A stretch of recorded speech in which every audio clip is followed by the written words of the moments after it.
Hey friends, thanks for clicking on this video, and as the title says, Wyoming Armory Plan 13B. When I had done the video on case hardening that hammer on the 61 Navy, I had talked about going to Plan 13B.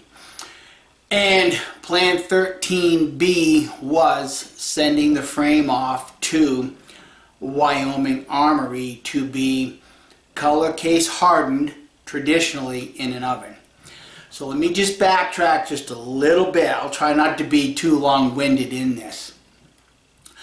I've had a lot of experience case hardening parts with that caseonite. I've case hardened strikers for flint and steel. And over the years, I've obviously depleted my container of caseonite, which I did purchase from Brownells about 40 years ago. And because I've used this caseonite and had quite a bit of experience with it, I knew for myself I would be case hardening that frame 3 times, dipping it 3 times, just like I demonstrated with the hammer. Well, there's another product on the market called Cherry Red, and allegedly that's supposed to be a similar case hardening compound. I've had no experience with that, and I've not needed to have any experience with that because I had plenty of experience with the caseonite. And as most of you may or may not know, caseonite has gone out of business.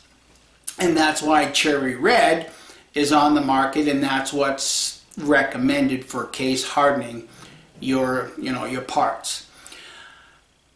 I don't have any experience with it, and I did not want to experiment with this frame on my 51 Navy.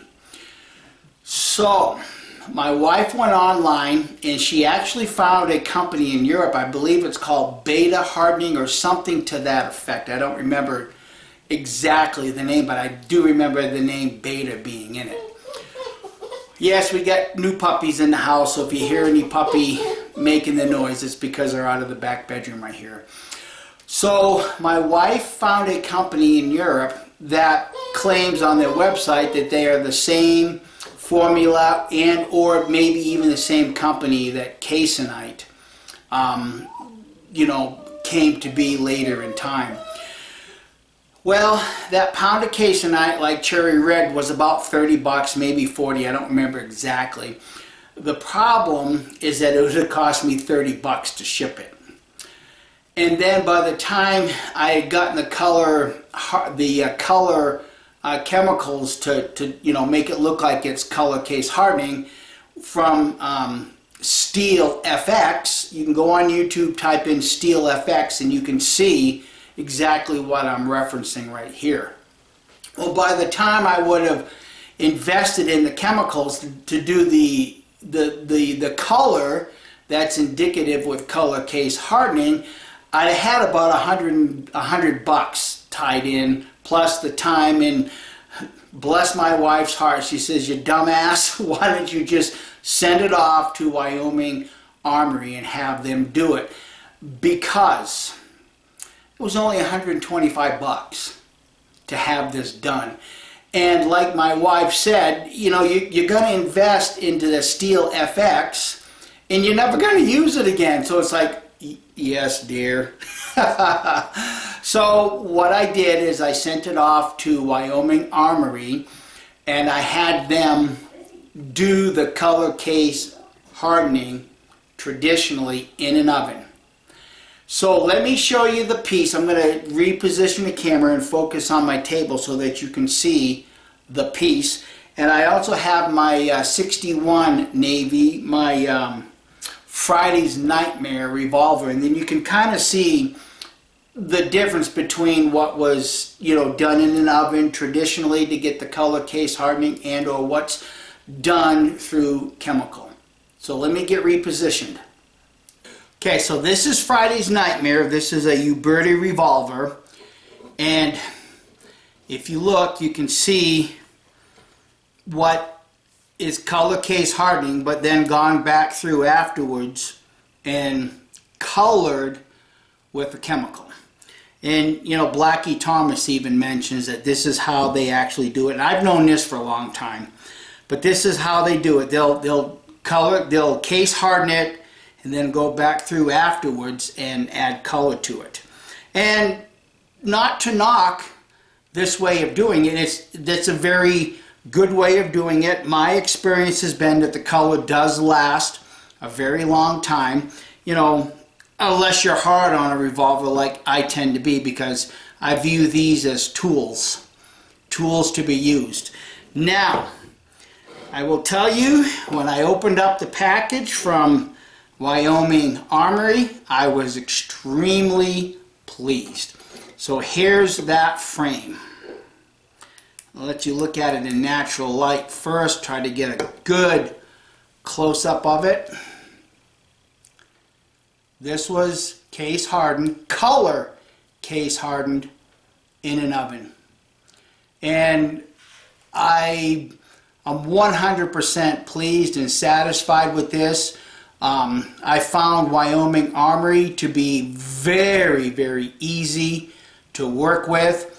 You can go to their website. They also have a small YouTube channel where Cameron, I believe it's Cameron, that actually demonstrates their technique in color case hardening.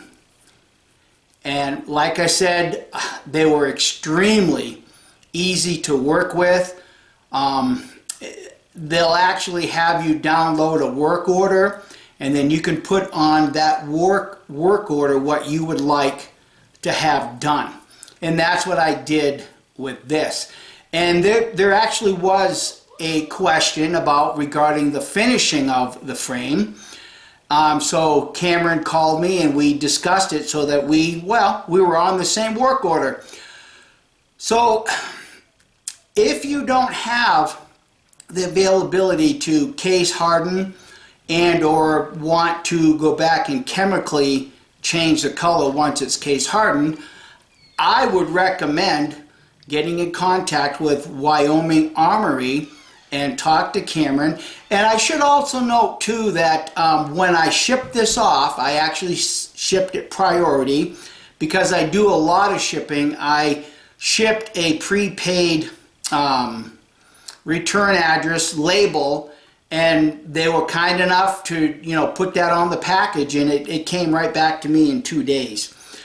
But what I was getting at is, just before I shipped off the package, I had called them with some questions, and I had talked to the gunsmith, and he was very pleasant to talk with, and he was just as knowledgeable with the case hardening as Cameron was. So we talked a little bit about some of the myths on YouTube regarding color case hardening out of an oven. There's some stuff out there where people will say, make sure you put screws in the screw hole so that you don't ruin your threads. And that doesn't happen. Okay, what could happen most of the times is if you have like a rifle receiver and you have, you've got that tang where the wood goes in, that might warp.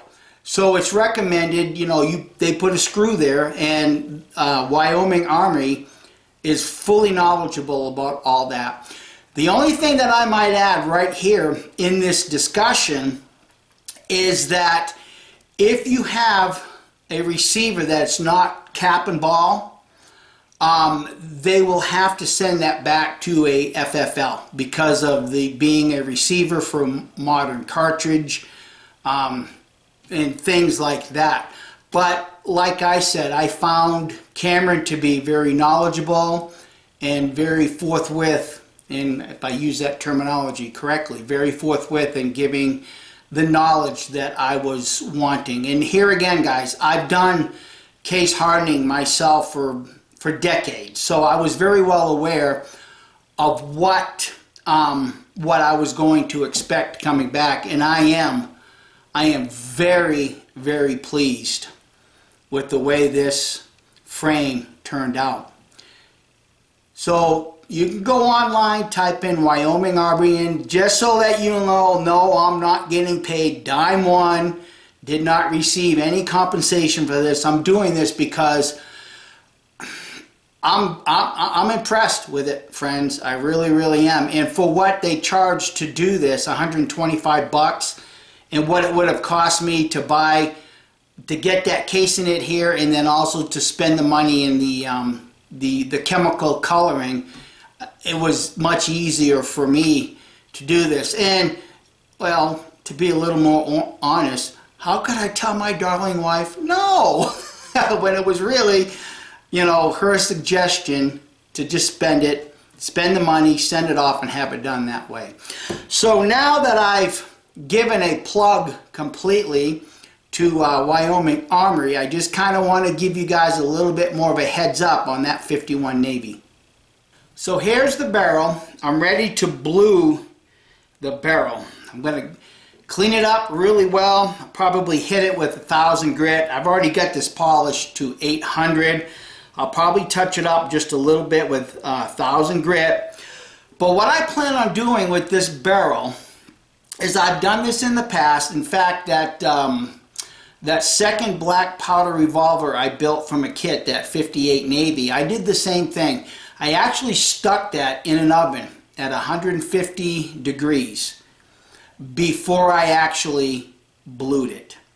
And I'm planning on doing the same thing with this. I'm going to polish it up, degrease it, stick it in my oven till it reaches 150 degrees, and then I'll pull it out and I'll apply the super blue to it. Now, the thought process behind that is, it's actually pretty simple. When you look at steel, steel has a grain similar to this. And, you know, that's why guys that make knives, such as myself, when you hammer a blade out, you're actually disrupting the grain structure. And not to get too technical or long-winded about that, one of the things that knife makers do is they'll put it back into the forge, let it come up. Once the blade is to the shape that they desire, they'll put it back in the forge and they'll let it come up to heat range, and then they'll take it out of the forge and let it cool down. What you're really doing is you're normalizing the grain structure. Steels have a grain structure similar to my fingers right here. And in this particular application, when you heat this gun barrel up to 150 degrees, you're actually expanding the grain a little bit, which allows the permablue to get a little bit deeper into the grain structure. And then when it cools down, everything tightens back up again. That's my intended purpose, and I will be recording that when I get to that point. And of course, you guys will see it almost immediately, and that's the reason why I'm doing that. So I want to heat it up to about 150 degrees, and then I'm going to apply the super blue, and then let that, you know, with that grain structure being opened up a little bit, it should be able to get that super blue deeper into the grain structure. And also, just to give you another quick update, I've stripped the grip down. I know in a previous video I said I probably wasn't going to do that, but I did it. And like I said, I just kind of like that sheen of the natural wood. I've got 4 coats of the Watco Danish oil in this, and I did use my Watco that I showed previously that had a mild black walnut stain. And I'm very pleased with the way this has turned out. So let me get situated out of my shop, and then I'll record bluing this barrel. Alright, the gun barrel is in the oven. I do have it set at 200, but I have my heat gun here so that I can test it the proper temperature. The outside temperature right now is pretty cool, and I'm guessing that will have some sort of effect on the inside of the oven. But I do have the rack covered with aluminum foil to prevent any cross-contamination of something that might be on the rack. So I'm going to let it sit in there for about 10 minutes, hit it with the temperature gun, and if the temperature is right, then I'm going to go ahead and very quickly put on some super glue.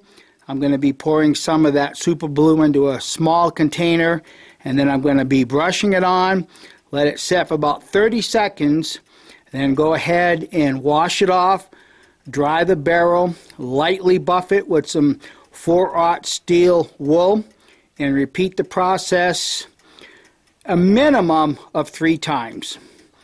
And we'll see what the end result will be in just a few moments. From your perspective, that is. From my perspective, well, who knows just how long it'll take. Stay tuned. Alright friends, first application is done. It's back in the oven. One thing that you guys might want to keep in mind, I know a lot of us are concerned about our bluing solution being contaminated. That's why you don't want to put, any unused portion back into the bottle. So I use one of these little foam brushes right here. What I do after my first application, I go ahead and clean the brush out, and thus clean the brush out between every application, so that way I'm also ensuring that I'm not dipping a contaminated sponge back into the solution. Something you might want to keep in mind. Well, there's the finished barrel. It's 3 coats of super glue. Took it out of the oven at about 150 degrees. One time it got up to about 160, but that really didn't affect the overall change. It looks pretty good. I know with the sun reflecting off it, everything else may not look as good as if you saw it in person, but I'm pretty pleased with it. So now the next thing I have to do is put a coat of oil on it and let it soak overnight, and then we'll see what it looks like in the morning. So in conclusion, I thought I would show you guys the final product. It's been about 14 hours and then some after I get done buffing it up after the 3rd application of super glue. I soaked it overnight and then some with cooking oil. Just any old household cooking oil will suffice, because all we're really doing is just setting the bluing. Before I show the gun, I just also want to make note that I don't know how this gun is going to shoot, where it's going to print. Now I did have to order some more things for that Cabela's Hawken, just basically screws, little things like that. So I took advantage of ordering a front sight that would traditionally come on the Remingtons. Now this is my Remington Navy, and as most of us know, the Pieta model comes with a driftable front sight, a dovetail. So having had to order something from Dixie Gun Works already, I thought, well, I might as well, just in case. And whether I'm going to need that or not, only time will tell.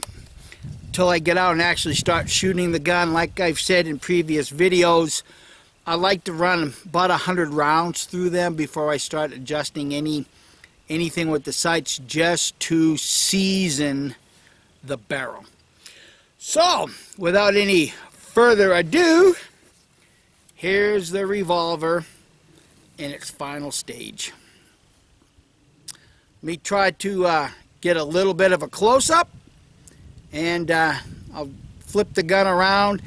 And if you look at the factory, what they would determine case hardening, color case hardening, as opposed to what Wyoming Armory did, there's a clear difference in the way these things look. Okay, that's one side. And I know I previously showed the frame, but the frame hadn't been soaked in oil, or at least to me it didn't look like it. At this point it does look a whole lot different once I've had it setting overnight in the oil. As I flip the gun around, it'll be much more noticeable the difference between the factory color case hardening and what Wyoming Armory did traditionally. take a closer look at the loading lever, and you can see that there's a stark difference in them. Now, I do know today most of our cap and ball revolvers come with a lot more color in their loading lever or in the frames or the pieces that would traditionally be color case hardened. But there she is. She turned out really good as far as I'm concerned. I'm very well pleased with the end product. If you're not sure how this pistol came to me originally, just scroll back on this channel and you'll see the title, The Tale of 5 Guns. And I show how this gun originally came to me. Once again, it's never been fired. And looking at the bore, I'm going to make a little device to double check, but just looking at the bore itself, it looks like it's about a 1 in 18, maybe a 1 in 16. So it should be a pretty good revolver for shooting conicals also. So anyhow, friends, thanks for joining in on this part of the journey. There's still more to come, so stay tuned. Bye.